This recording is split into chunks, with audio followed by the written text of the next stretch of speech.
Wait a second, it's getting recorded. Now I started recording. Okay, one second. Okay, good day all, and very good morning. Today we have been very graciously joined by none other than the Iron Lady of the shipping industry. And just to reiterate, this show is Capt.Puneet Malhotra'S show, a rendezvous with an Iron Lady of the shipping industry, former CMD DM of Shipping Corporation of India, none other than, with a big applause, Mrs. H.K. Joshi. Mrs. H.K. Joshi, Harjeet Madam, we welcome you on our podium. I hope everything is good and okay at your end, ma'am. Thank you, Captain Puneet. It's a pleasure and an honor for me to be on this platform and all's well. I hope the same is there with you. Yes, ma'am, and it's been a pleasure and it has been an honor to have you on our show. And thank you so much for giving us some time. I will not talk about Mrs. Joshi, Harjeet ma'am's so many achievements. Of course, her accolades, there is no end to it. There's no dirt to it. It's a vast horizon where you can, like, have a mirage, but still you keep seeing, looking further, further, and further. So I'll start with this without wasting even a second. So the introduction, Harjeet Madam, just about her background, a lady groomed with a defense background and discipline, upbringing, always having a motto of never say die. Also complemented with a belief of nothing can be achieved unless you try it at once because of a belief, not a failure, but a low aim is a crime. With her commendations of being a rank holder in post-graduation in commerce from Delhi Schools of Economics, acknowledged by the placement as a lecturer in Delhi University since 1983. After a brief stint at teaching undergrad students, she endeavored and had held a recognizable podium in the hierarchy with oil and natural gas corporation. Basically, the kind of transformation which she had, got herself adapted to with respect to her adaptability, starting from, like, the Delhi University graduation in economics. Then she came on to the Oil and Natural Gas Corporation of India. This is absolutely in different domain. And how did she persevere and excelling and flying out, coming out with the flying colors? That's what we are talking about. And that's why she entrepreneur, being a lady with her zeal, zest, and quest in different domains. ONGC Maharashtra PSU in 1984, where she made a mark and kept the heads rolling as far as her competence and managerial skills were concerned. Thereafter, endeavored into pursuing and did not deter her in diversification from the corporate world since 1984 against all odds and the disparity and the prejudice against the women at helm is concerned. Now, I'd like to bring it to notice of our viewers because when she had come into this domain and there were not many or single or ladies who were holding such a high platform. This was like, she had set a paradigm for all the ladies and opened the doors basically to fight against, not against the disparity and also against the prejudice against the, opposite sex or against the women. And that's where she had excelled. And we had read lots of things about her in past and all her achievement. Here we are just trying to put the things in the nutshell in the perspective. Now, thereafter, she had persevered under all tenacious circumstances of holding the fort as the first full functional woman director of SCI, and thereafter rose to the first, probably the last woman chairperson of the SCI since in year 2019. So, as I said, she had set a paradigm and she had pioneered into this particular zone or field and holding the helm as far as SCI is concerned in year 2019. During the pandemic, that is the COVID, at that point in time, during her term and previous standards were outperformed. That is due to her policies, her creating the infrastructure for the good company Shipping Corporation of India, that against all odds and under all the tenacious circumstances, she had, because of her policy and her zeal to, stay right on top and bring the thing or the company or the organization right in front. That certainly, speaks volume of Mrs. Harjeet Joshi ma'am. She had held several additional and multiple charges during challenging period of pandemic. The key responsibility for disinvestment, withholding the additional charge of the Director of Finance, in addition to CMD of SCI, till her superannuation was a challenge with conflicting positions. And thereafter, she reincarnated SCI from a loss-making entity in 2014 to a sustainable profitability. This certainly, certainly that's the reason I have mentioned that this certainly had been a reincarnation of SCR, because good old days when I joined C in 79 or something, of course, SCR was, with due respect, without prejudice, was not looked down upon in a very good perspective because a government entity. But nevertheless, today, because of her, so many policies, what she had injected, and so many things which have happened, it has definitely transformed the SCI into a new era, or we look at SCI as a pride of the nation. Now, as far as the accolades and achievements are concerned, that is acknowledgement, awards, and the recognition at the board level of for SCI, uh, SCI saw a highest number of awards and recognition during her tenure. Now, that certainly is commendable. That certainly is a feather in our cap. Now, awards recognition for SCI, there is a big long list which I will ask ma'am to talk about it, because if I start talking about it, I think most of the interview will be, consumed in that. We will talk about her achievement. There is no dearth about it. So, Harjeet ma'am, again, I hope what we talked about has been the facts of the matter. Absolutely, Captain Puneet, you've put it up very well in a very capsule form, but you've got the gist of all the background that is very relevant to my tenure in SCI, as well as my entire background and how I have transitioned through different spectrums in terms of starting with teaching, uh, trying my stint at being an academician, because as you would know that in the 1980s, teaching is a very noble profession, but I think it was considered to be one of the best profession for women. And being able to at that very young age, being able to get a permanent lecturership in Delhi University was itself a big achievement. And my father was like very happy that I'm going to be pursuing the academic line.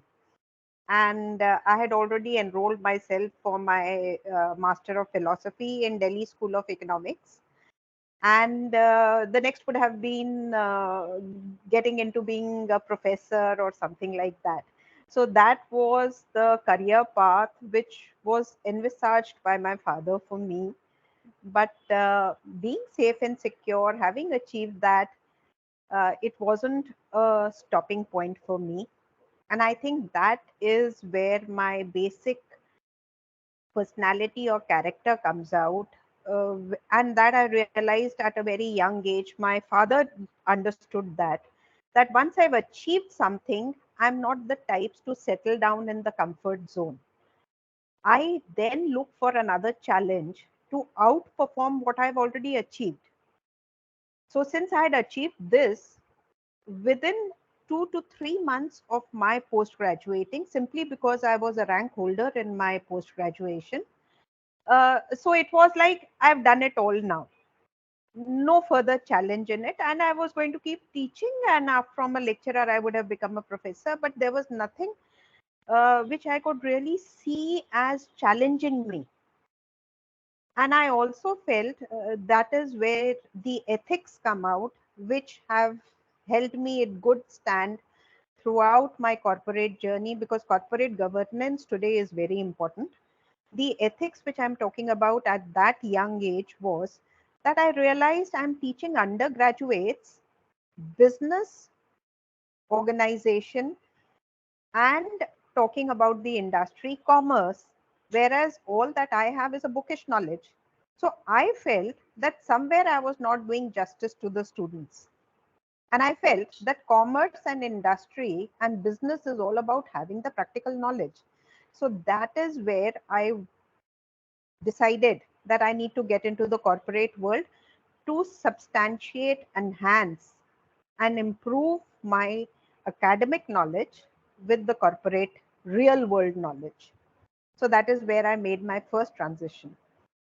Ma'am, what I can understand reading between the lines, because you also have a defense background, so the soldier was already born in you, and you always kept the fire burning, and that's what I believe made you being a go-getter or being an achiever.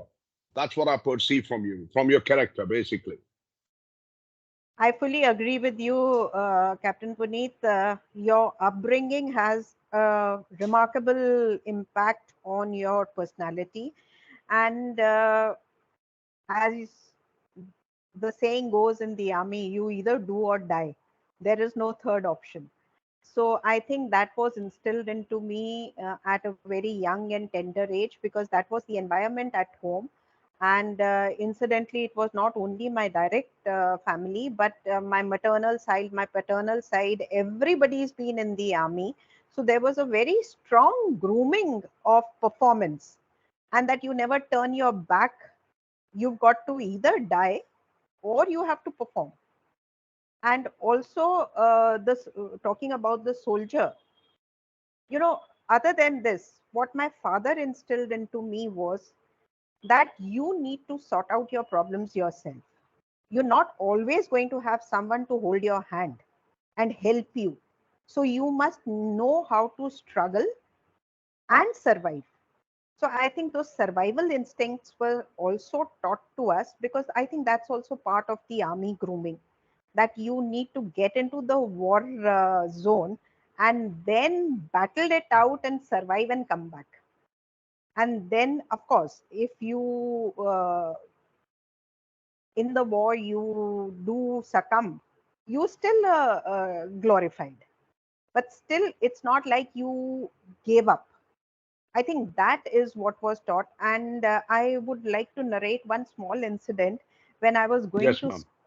going to school. I'm talking about how this character building takes place, and what I'm trying to send out is not only to, because whoever is listening to it would have children at home, and how you groom your children to build up the character and personality.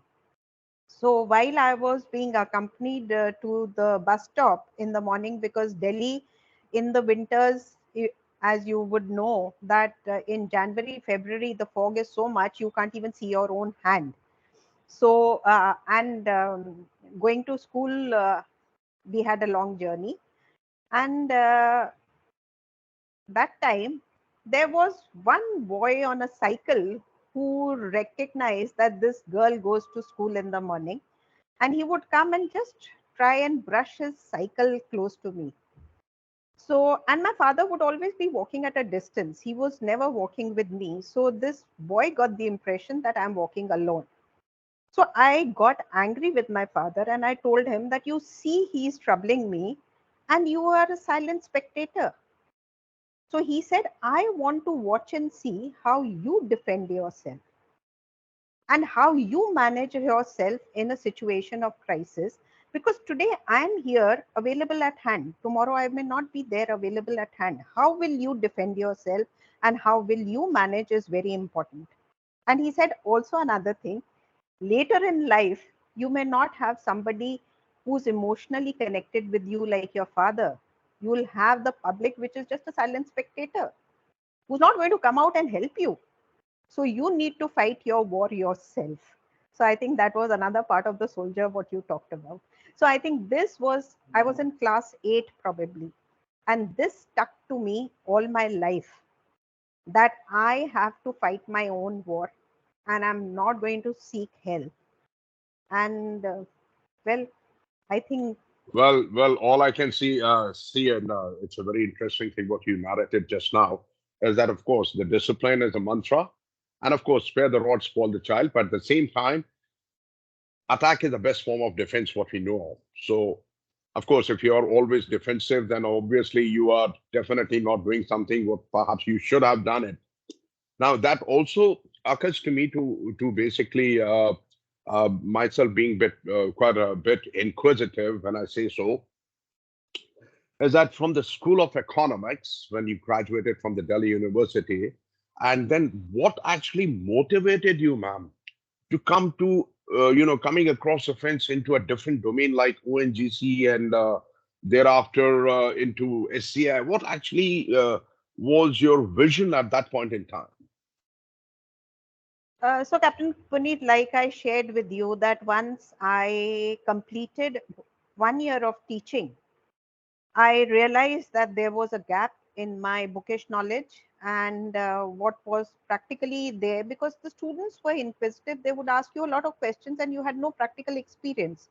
So I was just out of college myself, and I realized I that thirst for knowledge was built up during my 1 year of teaching.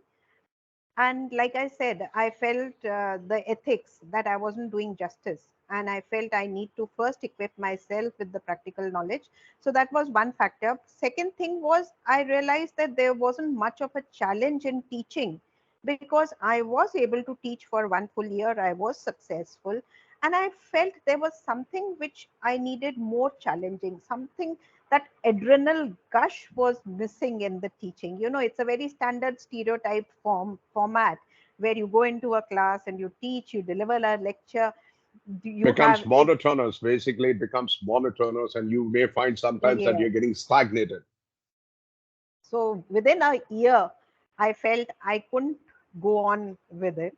And there was this opportunity of ONGC, which was a nationwide competitive exam. I appeared for it, I cleared it. And of course, you can understand the controversy which that started at home, where I had a secure job, and where was the need for you to leave the house and go, because my first posting that I got was in Dehradun, which was the headquarters of ONGC, and I was at that time, we were in Delhi. So it blew up a controversy at home. My elder sister was also into teaching. She was doing very well in school. And it was like, your sister is a school teacher. You've done better. You've gone into the university. Now, why do you want to leave it? So, but somehow I think my father sensed my urge for challenges, and he just asked me that, you really want to do it? And at that time, the industry was not, the corporate world was not very conscious about having women in the industry.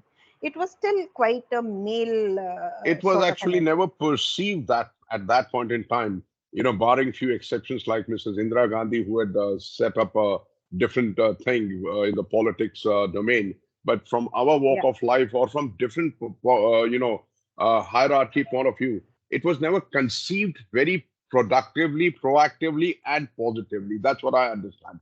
But that's where you Yes. actually made a mark, ma'am. That's what I'm trying to say.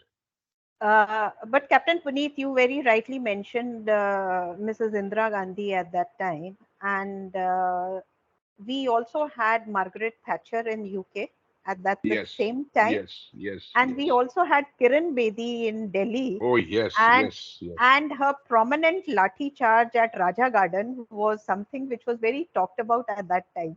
So I think all these three things culminated together, and with my army background and seeing these three strong women, I think I felt that there is no bar to what a woman can achieve, and why should I feel limited when these women have risen to these positions, and if they can lead a nation?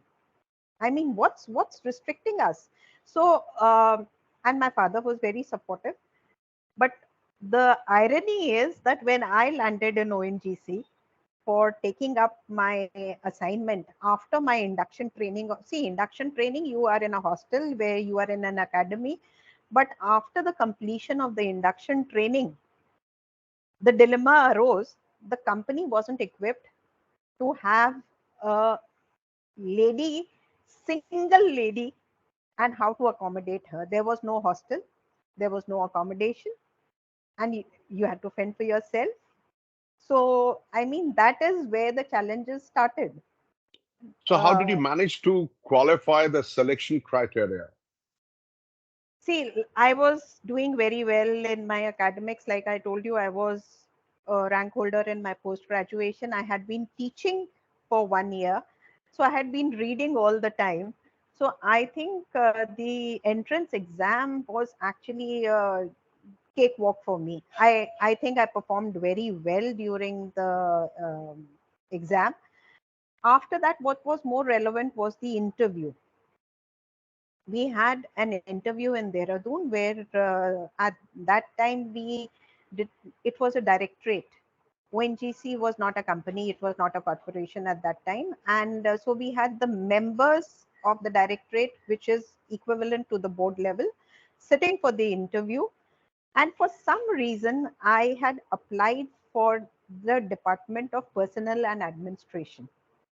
Okay. But during the interview, we also had the member finance sitting there who asked me a couple of questions on finance. And since my specialization was on financial management, I got selected as a finance and accounts officer, which is at the bottom rung, the E1 level, which is equivalent to a little better than a management trainee. So I started off as a finance and accounts officer in ONGC, which is the E1 rung. And then I rose there. I got all my merit promotions. That's within the time. So it wasn't the time bound promotions, it was always a merit promotion for me. So I think somewhere, even when I was working with ONGC, I never felt the discrimination because I think a corporate world also is looking for performance. And I also want to mention here that even in the academy, when the induction training was going on, we were a batch of about 30 inductees, all fresh recruits for the finance and accounts officers post. And I had chartered accountants and cost accountants, and I was, mind you, just a postgraduate at that time, and I topped my batch. And I think from there on, I was sort of in the focus of the management as a performer. And whatever assignments were given to me, I managed to excel in all of them. And that is how I think I had made a mark for myself in the organization. I also want to share with you that while I was in ONGC, for a major part, for about 2 decades, I was posted in the overseas arm of ONGC, which is ONGC Videsh Limited. Okay, Today, great. which is the second largest ENP company in India. And the turnaround of ONGC Videsh happened with the Sakhalin transaction, which was the Okay. first biggest overseas investment by a government undertaking. And that happened during my time. And I was fairly young at that time. I was in my mid 30s, I think. And I got a lot of exposure, what I'm trying to share with you at a very young age. A lot of exposure to international transactions, negotiations, contracts, and somehow I had a natural aptitude for that. So I did well, and that is how what I'm trying to share with you. I got all my merit promotions because we could succeed in transacting major overseas contracts, and I was the head of finance at that young age, and I used to always lead the team from the finance because it used to always be a multidisciplinary team to conclude a transaction. And finance, as you understand, is a very important part of it. And I was always heading the finance in the delegation. So, So, ma'am, this certainly, definitely, I can understand why you have been construed as an iron lady, of course, especially from our shipping, industry. So, my question, next question, which occurs to me down the line, is that when you were at class E1, as what you just mentioned, thereafter rising to the occasion and graduating rung by rung, what all challenges you faced? Was there some sort of a disparity or kind of an opposition? did you face at that point in time? In fact, surprisingly, that's what I've shared with you throughout my journey in ONGC. I cannot recall a single incident where I faced any discrimination. And that is where I was trying to rub in the point that I got all my merit promotions No, because that the is fine, best. ma'am. I'm talking about the SCI. Once after ONGC, you came to Okay. SCI. So I'm talking about from the shipping industry point of view. ONGC, of course, oil and natural gas extraction. I've also worked with the offshore industry many a times in the capacity of OIM and mooring master. So I'm a little Yeah. bit well versed with that. But coming to the shifting the focus from ONGC to the shipping industry, what all challenges did you encounter or did you come across? From Uh, the so adaptability, from the perception of a male dominant, kind of a walk of life, and then all of a sudden, bang, there's a lady comes who is going to lead us, and she'll be the leader, etc., etc. So, what all challenges did you face? What all things you had to basically, out of the box create to change their perception and perspective? So, Captain Puneet, you very rightly said it. The shipping industry is a very male dominated industry, and I was told about it when I was to join, and I was discouraged from joining, both by my peers within ONGC, because uh, one factor is that ONGC was a Maharatna company, and Shipping Corporation was a Navratna. So it was a rung lower than Maharatna. So I was, and obviously the perks in the oil industry are the best. And so I was discouraged for various reasons not to join while I got a position at the board level in Shipping Corporation of India. And despite all the discouragement, I did take up the position. And when I landed here, of course, very naturally, there was hostilities. There was a little bit of uh, a wait and watch approach because you are a lady. And what was challenging was that I was the first full time woman functional director on the board of SCI. So while there had been government directors, but government directors, when they are there, they hold a very different position. And being a government company, those women on the board will not face any of those challenges which I faced as a full time director. So there were hostilities, there was non acceptance in the beginning.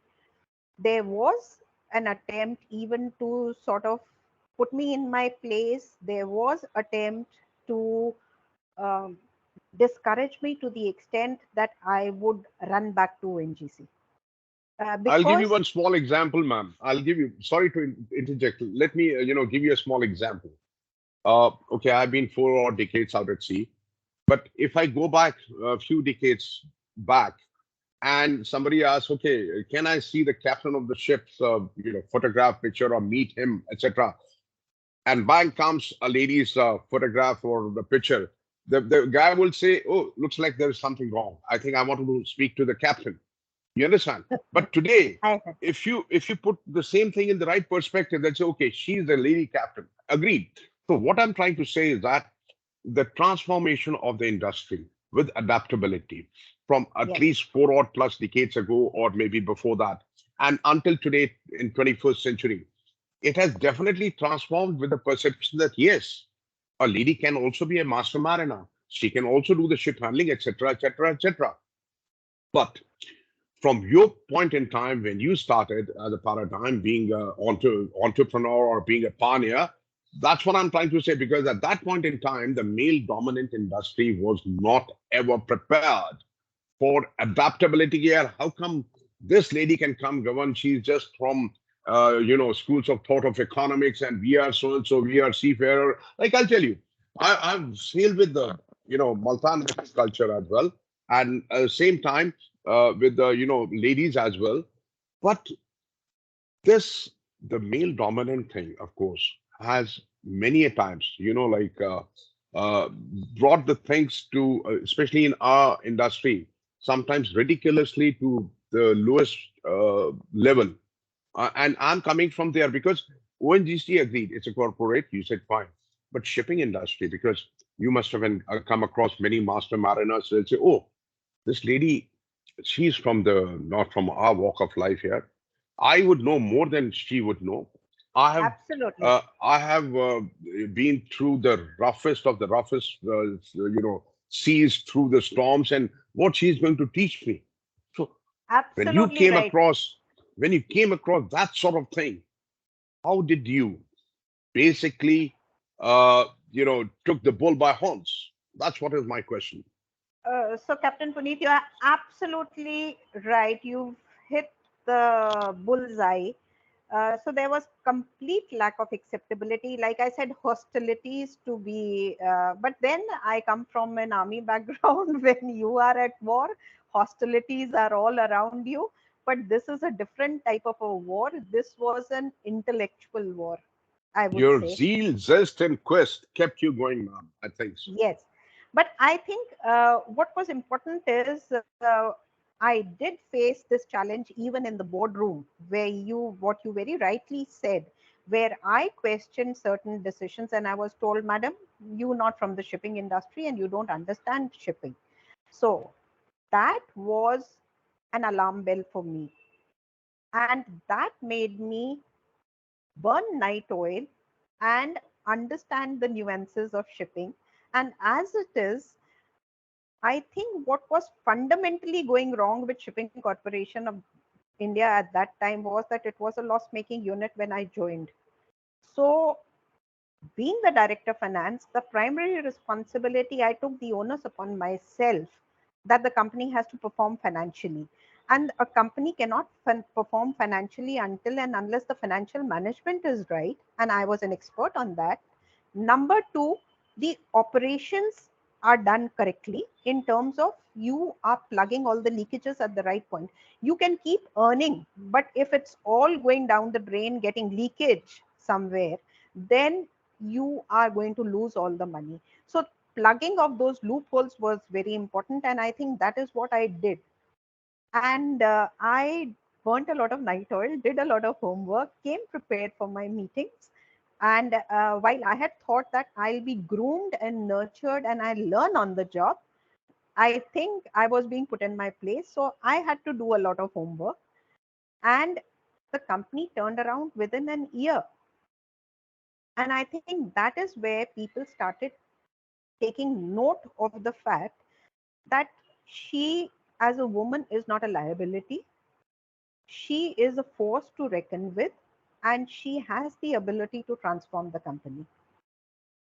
And I think I made my mark, and I started gaining respect amongst my own board members. And of course, within my finance department, because the finance department had also never had a woman director of finance.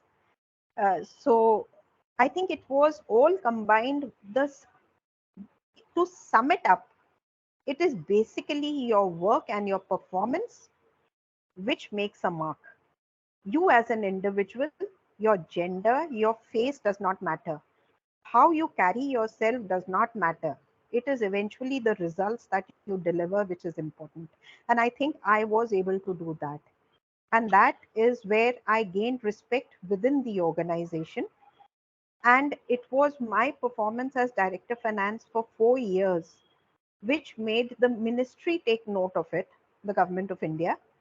And that is how I got selected for the post of the CMD when it fell vacant in 2019, because I think I had already made a mark. And the government felt that as director of finance, since I had transformed the company from loss making into profit making, the company would be in safe hands. And it was, I think, itself an awakening for everybody that a shipping company need not necessarily be led by a master mariner or by a shipping expert.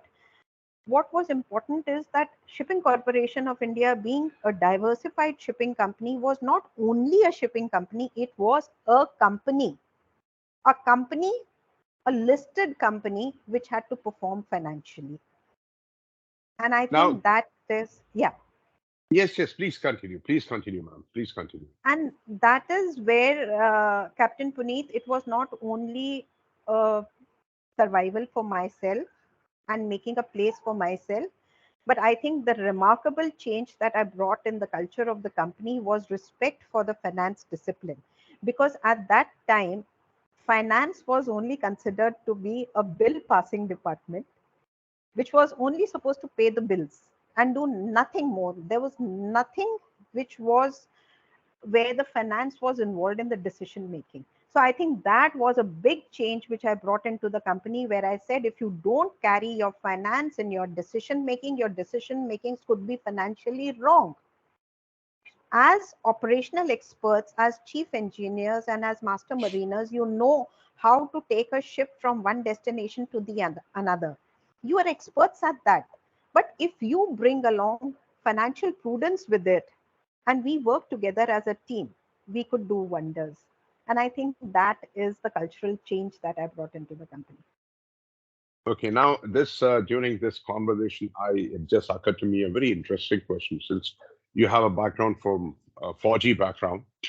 Now, when you came into the SAI, you were not well versed like what is shipping industry or how do they operate, and from the defense tactical, vantage point, if you really want to learn the tactics of your adversary, then you go beyond them in enemy lines.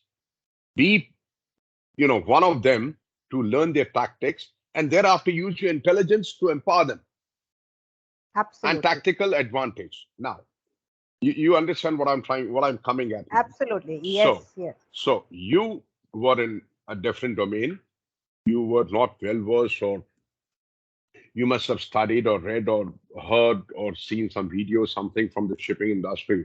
But to come here across the fence, you had to be initially one of them to learn the tactical, things, and then take the advantage. And of course, with the intelligence, your managerial qualities, you had to basically, you could.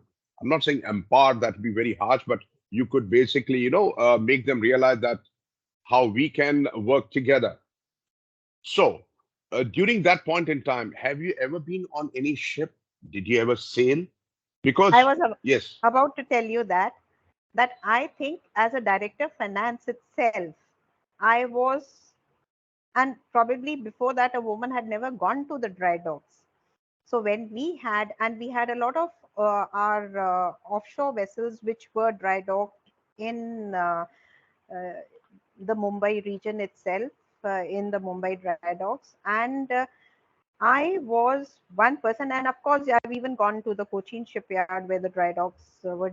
So I've actually gone down into the dry docks when the water was not there, and gone and looked at the hull from below and seen that what is the marine growth which gets onto the hull, and how it impacts the speed of the vessel. So, see, my learning was, I told you, and I think this is something which has been with me all my life. If I could leave a secure lecturership job because I felt I did not have adequate hands on experience about the industry, the same thing applied after about 30 years to shipping as well. I did not want to just look at videos and look through books and learn shipping. I went down to the site, I went down to the dry docks. So I've been to the maximum dry docks as a director, as well as I was the only CMD even during the COVID. Long time back, people told me the CMDs had stopped visiting the ships. And during the COVID, I was one CMD who went on to maximum ships despite the COVID. And that had a double purpose. One thing was to build the morale of my seafarers, to be there with them, to say I am with you, because they were at that time our front end warriors. They were the ones who, despite the COVID, shipping did not stop. And I felt the least I can do is build up their motivation and give them the inspiration. And even as a woman, I went on to the vessels. And number two is, when I went on a ship visit, I was taken down, right down to the engine room, up to the deck. So it wasn't one ship, on one, once you go for a lecture, you learn. You absorb about 30%, you forget about 70%. It happens in a lecture room. So in a vessel also, when you go as a VIP, you are taken around, you don't get so much of time to absorb. So it wasn't one vessel. I went on numerable vessels, and my learning of the hands-on of how hot the engine room is and how much sound is there in the engine room and how these people work. So I got hands-on experience. So, and the spirit of a seafarer was there with me because of my army background. So, as they say, only the rough seas make the best sailor. So I told them I'm also one of those who's gone on to the rough path. I've chosen the roughest path to bring out the best in me. So I think there You, was something in common. Those vibes matched. cutting a satire, there are a lot of tools you can use. Uh, One is that if you cannot fight them, you join them. But it does not make you stop there. You Yes. join them and then groom yourself amongst them, and then you can excel. Yes. You understand? Because Yes. you must have had so much of opposition when you came into the CI. You had to make them realize that you are part of them. You are Absolutely. part of them because you were an outsider, right? Yes. Now, now that's where you have already, fantastically narrated the whole thing, which I really, it's taken in a very positive manner and conquered too. And no wonder why you're an iron lady. Definitely, I salute you on that, ma'am. Now, how did you manage? What were the challenges during the COVID times? Because at that point in time, I also was sailing because there have been lots of catastrophical things which were happening, be it the mental health of a seafarer, or there are so many restrictions imposed, and few ships had also been, infected with the virus, and there had been lots of calamities and all.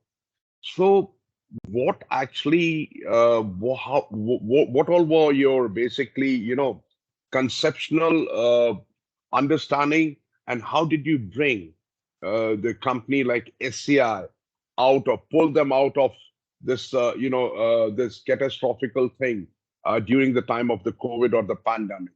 And what were the challenges? How did you manage to persevere and still bring the profitability for the SCI into account? So, Captain Puneet, I'll just take you a little back to bring it into perspective. My formal appointment as the CMD happened in December 2019, and the lockdown happened in March 2020, if you recall. So, I had just got into the shoes of the CMD.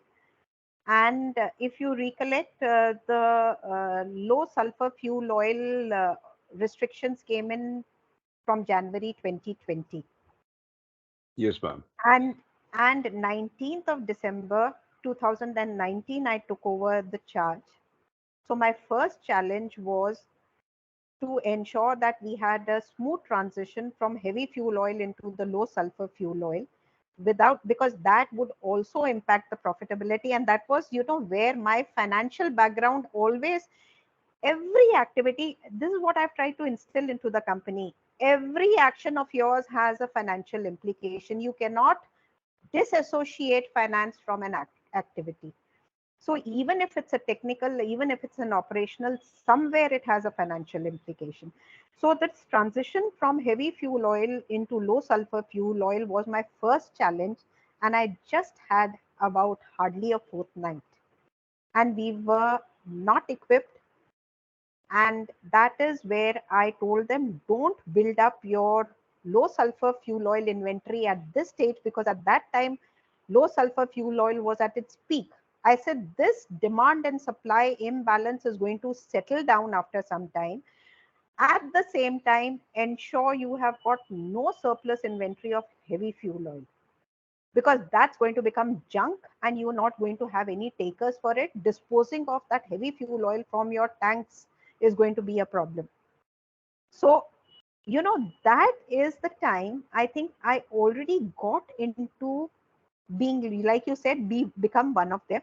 So I sat down with the technical and the operational teams, and we worked out on how to transition, how to handle the inventory, and how to do the procurements and ensure. And mind you, we had practically negligible heavy fuel oil to be disposed, and we made money in terms of planning how to procure our low sulfur fuel oil. So I was already working, building up the confidence within, being a non-shippy, being a non-technical, non-engineer. I wasn't a chief engineer, but I told them I understand business. And so you and I together, we are a multidisciplinary team. So I worked with the team on that. And soon after that, if you remember, it was the ballast water. So the ships which were going into dry dock, we had to ensure that the ballast water treatment was installed on the vessels, because we were already on an extension from DG Shipping with respect to these vessels. Because of the COVID, they had given us an exemption, but that was expiring. And mind you, there was no equipment procurement which was planned. And again, my experience on contracts came in handy. I sat with the procurement team on how best within that limited time we are going to ensure that we do not fail, because you mind you, the vessels would have got held up without the ballast water, and I we did understand. not. PSC detention. Yes. Yes, ma'am. Yes, and the vessels had to be cut up to install that ballast water equipment. And they told me, let it go for dry dock, let it come out, and we. I said no. Going, holding up your vessel twice involves money. You're losing money. So it has to be done in the dry dock itself. And how to ensure that the equipment was supplied to the dry dock, to ensure that during that the ballast water equipment was installed. So we worked on that. So those were two things which I had already worked on. And by that time, the lockdown happened. So I think whether it's good or bad, the grapevine, instead of the formal communication, even the informal communication works very fast. It's like wildfire. So I think within 3 months, when everybody was in a catch 22 situation and they did not know what to do, I had helped them out of two very difficult situations, and there was no preparedness on the ground at that time. So I think I had already gained the confidence of the people, that, and I told them, my shoulders are not so narrow, they're quite strong. You put I take the responsibility, you do the job. Because eventually in a public sector, everybody is very scared of all the three C's. So I said, I take responsibility of that, because approvals were to be given by me. You do the job, ensure there is no time overrun. And if there is no time overrun, there will be no cost overrun either. So I think when the pandemic happened, the voice had already reached the vessels that she Well, is, yes, yeah, ma'am. Yes. Yes. that Continue, ma'am, please. she is not just a lady. She is a woman with a purpose and an objective, who will stand with you and be a part of your team. She is not going to sit in a glass chamber and just look good and be just a C-suite person. She's going to be a team member. So Now, after that's what that, they say, ma'am, that do what you can do is the best. So what I can understand, I'm sorry to interject you, is that, because your strong point were not only the finance, but you also complemented that with your logistics and procurement in advance, with your plan yes, and projection, yes, especially during pandemic. And because, because as I our was very, great PM also says, okay, in adversaries, you should look for opportunity. And that's what I think you absolutely, did. That's exactly what absolutely. you did. So that's what I want to tell you, that COVID, which was a big challenge, not only for the nation, but was a global challenge, actually turned out to be a very big opportunity for me, where I could lead from the front, which I was used to because of my army background. And I got a lot of confidence from my team, because COVID was one situation where everybody did not know what to do. There were no precedents, and nobody knew what was right and what was wrong. And there was a lot of uncertainty, which was causing a lot of mental problems, like you very rightly said. But you will also recall SCI was one company where the incident on the vessel or on shore were the minimal. We hardly had any incidents of COVID except for the Andaman vessels, because there the crewing was done locally. So But how did we you manage to keep the morale of your onboard staff up? Because that today, that as we that are is what talking about it, no, as we are I talking about, I will be getting a few of those personalities on our platform. That the main thing, even today, after almost 2.5 years post-COVID, the seafarers are still fighting for a shore leave. So, yes, so what all yes. challenges did you have being in a So government company or from that point of view, from the shore leave, or keeping the morale of the seafarers is concerned? Captain Puneet, again, my army background comes to my rescue, where you've got to lead from the front, and then your entire team follows you. Otherwise, if there is a breakdown of confidence, then God help. So until and unless your team believes in you, they will listen to you. So I think I was lucky in the sense that the first thing, which maybe because I'm a woman, uh, I had a lot of empathy for the seafarers.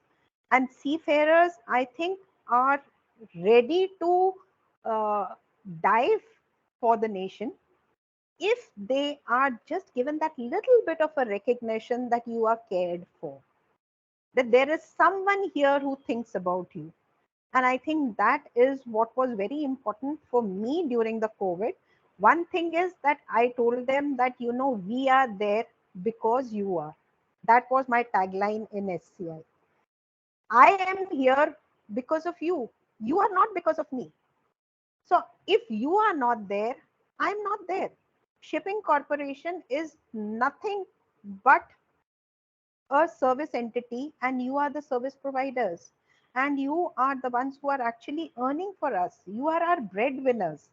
Now if the breadwinners are not given empathy, recognition, importance, and I think that was something which I realized had been lacking in SCI, even though there were a lot of master mariners who were there on the board. But I think within the master mariners, sorry to say that, but you have a, seniority is something which is very, very important. So all the ones who are sailing are all juniors, while the ones who are sitting on the board are all seniors. So I think that empathy, and what happens when a cadet goes on the ship. I've learned all those things of how they are treated and what is the culture on the ship. So empathy was something which you could not expect from a master mariner on shore to give it to somebody who's sailing. And I think I did that. And that is where I communicated directly with all my master mariners, all the captains of all the 59 vessels that SCI owned, along with those where we were just ship managers, and having a direct connect with them, where they had the confidence that if there was anything wrong, they could contact the CMD directly. And I was contacted, and we were on mail together, connecting and communicating. I think that is enough. If you know you can reach out to somebody, if you know your voice is going to be heard, if you know there is somebody who responds to your mail within minutes or within hours, but not days. Mind you, that was my standard. I think So, with so many accolades, and so many things under your belt and feather in your cap, from here on, ma'am, what do you see from your contributory point of view? What do you intend to do? Because now, since you are, all by yourself, if I'm not mistaken, and I hope you are also keeping very well with your health. God bless, ma'am. But where do you see, how can you contribute more not only towards the industry, but towards the women empowerment and the Nari Shakti. How can you inculcate the confidence into the younger generation and show them the path, what you have set, few decades ago when you came into the ONGC and then thereafter a few years ago into SCI. What is your mantra? What is your thing you would like to pass on to our viewers to basically, consolidate the Nari Shakti of women empowerment? So, Captain Puneet, let me be very honest. I agreed to do this show with you also with this objective, this to answer your question is to give back to society. See, until and unless I come and I Thank you, talk madam. and Thank you very much. I give my time, and I don't know how many women will be seeing this, but once somebody listens to a powerful woman talking, a strong woman talking, I think it makes a difference. It gives you the confidence that if she could do it, I could do it. I can do it. Yes, And I think that is because I told you when I saw Margaret Thatcher and Indira Gandhi and Kiran Bedi, and I said, if they can do it, why can't I do it? So I think that same legacy goes on. So I until and had, I unless, had, I had maybe for a short time been associated with Ma'am Karan Bedi, and I okay, salute her. I salute absolutely, her because she is definitely a lady who really means business, and I salute her yes, because uh, you know we did associate for some time for something, and her vision, her whether you talk about the body language, the vision, or her maybe assertiveness and putting the houses on in order and the discipline. It's commendable, commendable. And I'm talking about Kiran Bedi, ma'am. I think she's senior, definitely senior to me also, to us. But from the time she originated after during Mrs. Indira Gandhi's time, she was the other aspect, the lady who could even cut a challan ticket for Indira Gandhi's vehicle. Means she has something. She has, and and if I you Google, salute her. and if you Google, she first hit the news with that lathi charge in Raja Garden Chowk, where she herself led that lathi charge. So I mean, that is something, when you see a strong person, you you imbibe those qualities if you've got somewhere something within you. So for me, I think so far, like you said, I've been working, but considering the government norms of superannuating at the age of 60, so I think so far all that I've done is I've made a living, even though uh, even No, though you have, I see, did not, we all make a living, but the same thing is that something exceptionally living. So everybody is earning his or her bread and butter, but yeah, against all odds to make a yeah, mark in the industry. And people look absolutely. upon you that yes, she or he is my idol. That's what matters, and that's where you made a mark, I think. You very kind to say that, Captain Puneet. So what I was just trying to say is that, you know, uh, while I myself brought out that I did not join Shipping Corporation for money because I actually took a hit on my salary. So it wasn't really money which attracted me more than an opportunity to perform and make a mark, like you very rightly said. And until and unless you are in a challenging atmosphere, you cannot make a mark. If it's normal routine environment, you cannot do anything to perform. And I think you very rightly mentioned COVID itself was such a big challenge to be able to perform when industries were closing down, when businesses were shutting down, to have all your vessels still not impacted by COVID, sailing and giving instructions to your captains that ensure complete discipline, all strictures to be followed, complete, meticulously follow the protocol, as well as look after the casualties if they happen, isolate them, personally monitoring them. I think so that was a challenging atmosphere which helped me to make a mark. And today I feel very good when the company of Master Mariners invites me as a chief guest for an event. I think that is the biggest honor for me as a non-shippy to be invited by the company of Master Mariners for an event, to be felicitated by them. So I think I have got that acceptability. So now what I plan to do, your question was, so just lightly I said so far I've just been making a living, but now I actually want to make a life by giving back to society. And I feel there is nothing more rewarding than giving back and making a difference in the lives of people. And if you take this seriously, it's more than a full time job because it's limitless. There are no boundaries. And other than empowering women and bringing out the Nari Shakti, I think motivation, encouragement, and inspiration is also required by men. Leadership traits need to be built up even for men. So I think my job now is to ensure that we have strong future leaders, both in men as well as in women. And I take that daunting task upon myself. And it's so vast, it's so huge. Definitely, 100%, ma'am. Something I'd like to just add on with your thing, since you have already been into the industry, maritime industry for so many years. One thing which we must not forget, and that is when we talk about from the seafarer's point of view, he or she, now because we have women seafarers as well in the industry, he or she is basically staying in a secluded environment for 5 months, 6 months, depends upon the contractual thing. And that is where the psychological things really, affects them.